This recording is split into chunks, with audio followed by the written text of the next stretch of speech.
Skiado Shalabaita. Thank you, Jesus. Thank you, Jesus. Oh, Sabrotele Ophelia. Thank you, Father. I give you all the glory, all the honor, and all the adoration. In the mighty name of Jesus. Amen. Bonsoir à tous. J'espère que vous allez bien. Je suis là ce soir juste pour vous partager une prophétie que le Seigneur m'a donnée pour notre cher frère K.S. Bloom. J'aurais pu passer ce message directement à K.S. Bloom si j'étais en contact avec lui. Mais parce que je ne suis pas en contact avec lui, c'est la raison pour laquelle je la publie. Parce que c'est une prophétie pour lui, pas pour quelqu'un d'autre. Mais je ne peux faire autrement.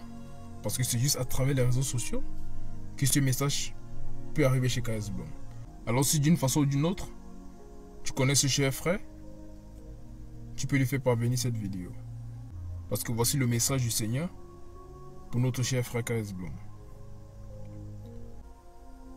Dimanche 20 novembre 2022 à 7h28.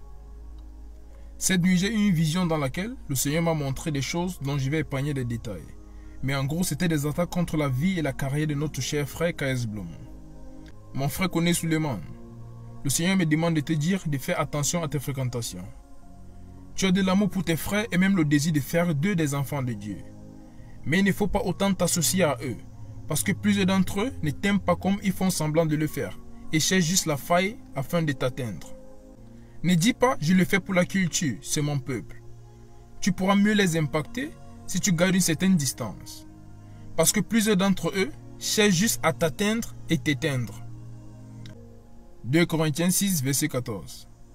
Ne vous mettez pas sous un joug mal associé avec des incrédules. Car quelle participation y a-t-il entre la justice et l'iniquité? Ou quelle communion entre la lumière et les ténèbres? La plupart des fois, les chrétiens prennent ce verset comme un qui s'adresse uniquement à un chrétien voulant se marier avec un incrédule. Par contre ici, la Bible parle à tout chrétien et leur demande de veiller aux fréquentations qu'ils ont avec les non-croyants. Parce que, plus ils ont accès à votre espace personnel, dans d'autres thèmes, plus proches et intimes ils sont avec vous, plus vulnérables vous devenez. Le diable n'est ni omniprésent ni omniscient. Donc il ne peut être au courant de certaines choses nous concernant, sauf s'il a des personnes assez proches de nous, en ou à travers qui il se manifeste. Et de là, il peut orchestrer un plan d'attaque afin de nous atteindre. Et souviens-toi de ceci. Le diable ne veut faire que ces 3 choses. Dérober, égorger et détruire. Jean chapitre 10, verset 10. Tu les vois comme des frères et ils font semblant de te voir de la même façon. Mais dans leur cœur, ils ne te veulent que du mal. Tu célèbres leur victoire, mais les tiennes les plongent dans une jalousie profonde. Ils veulent t'atteindre. Quand j'ai eu ce message pour toi, dans l'esprit, je t'ai vu réagir à cela dans ton cœur en disant: je suis un enfant de Dieu.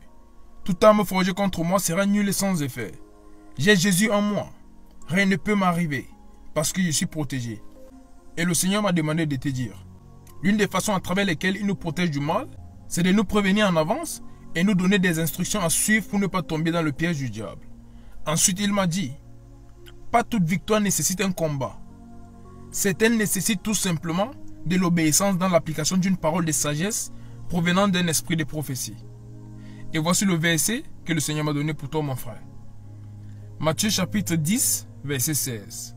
Voici, je vous envoie comme des brebis au milieu des loups. Soyez donc prudents comme les serpents et simples comme les colombes. Voici le message du Seigneur pour toi, mon frère. Sois béni. C'était le prophète Samuel Fomban. Shalom.